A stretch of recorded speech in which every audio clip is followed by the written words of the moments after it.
Ladies and gentlemen, I'm going to introduce my panel. To my right, Ryan Carson, future of web apps and personified. Big hand for Ryan. Howdy. Next along, Nick Brisbane from DFJ Esprit, Mr. VC in the house. Over here, Kieran O'Neill from Playfire. Come on, hello. Come on. We're pretending we're at a rock concert, okay? So, and Wendy White over there from Moon Fruits. Just sit back here. So, thank you very much. Now, we've got a really broad subject here, and we're just going to do a quick fire panel just now about some ideas about being a startup that wins, excites, and keeps users. That's the kind of theme. It was partly inspired by something Nick sent to me, saying, what was it, Nick? Something along the lines of, you know, people aren't really, you know, what is it, kind of some really magic stuff. Sometimes there's something really like magic about what a startup does. I mean, I'm thinking actually just today, I think, which is pretty magic, IRL Connect. Where are those guys in the house? IRL Connect? They must be having lunch. They've just done something which is pretty cool, mashed up Facebook and Twitter, put it on a Google Map live video. Very cool, and it just makes you excited. And I think it's something that, that's kind of what we want to get into, is like, is there a real sort of, piece of gold dust in something that people are doing? And just broadening those subjects out. And actually, I want to, so let me start with you, Nick. So we were discussing this actually, weren't we? And one of the things that we were kicking off with was, for instance, as an example, what Google did when you returned your results and it said it took you 0.001 second to return these results, and people just found that was amazing, right?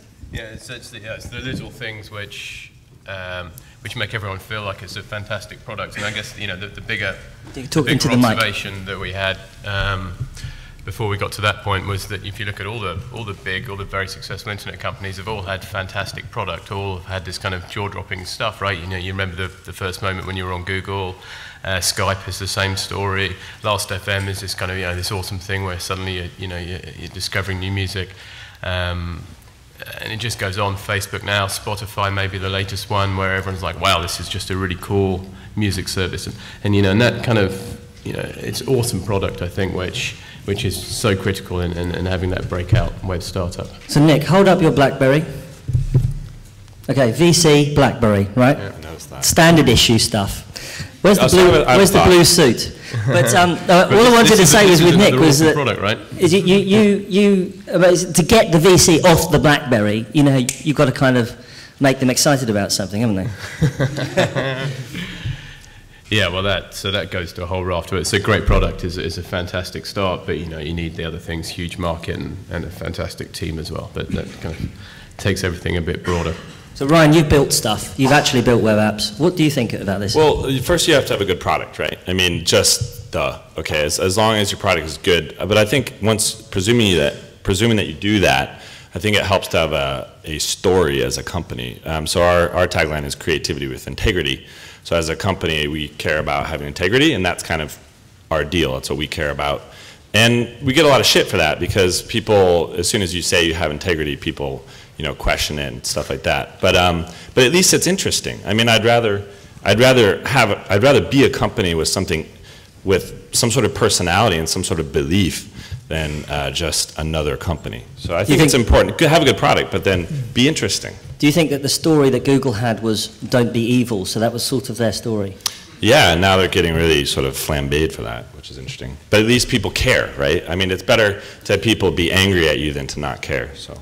Yeah, and have the courage to say you are something, and then kind of you're implying that you're not something as well, and that's what makes things interesting, right? As a small company, being all things to all people from the get-go is, it's hard to be credible doing that, right? So it's much better to have a story and a focus.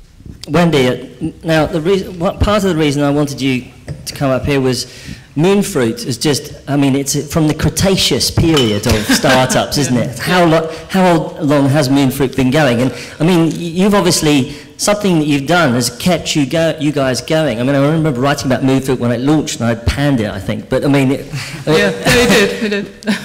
Back in the 90s, whenever that was. But I mean, what's been your journey? Well, I founded Moonfruit in '99, so we've been around quite a long time now, relatively. And we raised a lot of money through the first dot-com boom, and then we hit the crash, of course. And just put it in context, we went from a company of 50 back to a company of 2 at one point. Yeah, so that's when we sort of disappeared for a while. But what was interesting for us was, despite us scaling down, at that point we had something like 500,000 users. We're a free model at that point. We actually had a loyal customer base. And we actually went back to them and said, look, we're going to have to charge for this now. So would you come along with us? And a percentage of them did do that. I mean, I'll give you an example about customer loyalty. And for me, a great product is key, there's no doubt. But people have to know about the product, and you have to have customers, ultimately. And one of our customers has been with us from the beginning. He was 12 when he started with us. He's now 22. He is one of our, as Leslie called them, super users. He's still using the product today. It actually got to a point where he had to go to university. He was helping us moderate our forums. And we kind of offered to actually help support him a little bit to go through college. And that's a real super user, right? Yeah, that's a real super user. But it's just a sort of anecdote about, I think if you talk to your customers and you keep evolving your product to what they need, they will stay with you. The thing about being around for 10 years is, in a way, we almost kind of missed the 2.0 type wave, if you like, because we were busy actually making our paid-for product work for the customers that had it. And actually, one of the things that's happened recently is, actually partly interesting through our Twitter streams, we've had a lot more direct feedback from our customer base about what they need. I mean, we basically provide tools that let you build your own websites yourself. And interestingly, in a recession, what we found is that a lot more people have come on to use our tool because they want a cheap, easy, good product to build their businesses quickly or put their portfolios online. We've also really benefited from social media in terms of, when we started, nobody built social profiling. Most consumers didn't know how to build their own publish anything on the web. And in a way, people have got used to that, and so publishing their own website is just a natural next step to that and blogging. So I'd say the two things I think are key for a startup would be, really look after your customers. We moved to an agile programming model about 2 years ago. And the reason we did that was so we could actually be responsive to our customer base. It wasn't just a technically driven issue, a fad. It was actually, we want to be able to produce. We now release something every 6 weeks to our customer base. And they kind of know it's coming. They know that there's going to be a release every that sort of period. We talk about what they like in it. We try and be responsive. And in a way, our marketing has also become more agile around that. And the second thing is transparency. You're not going to get it right all the time. Systems go down.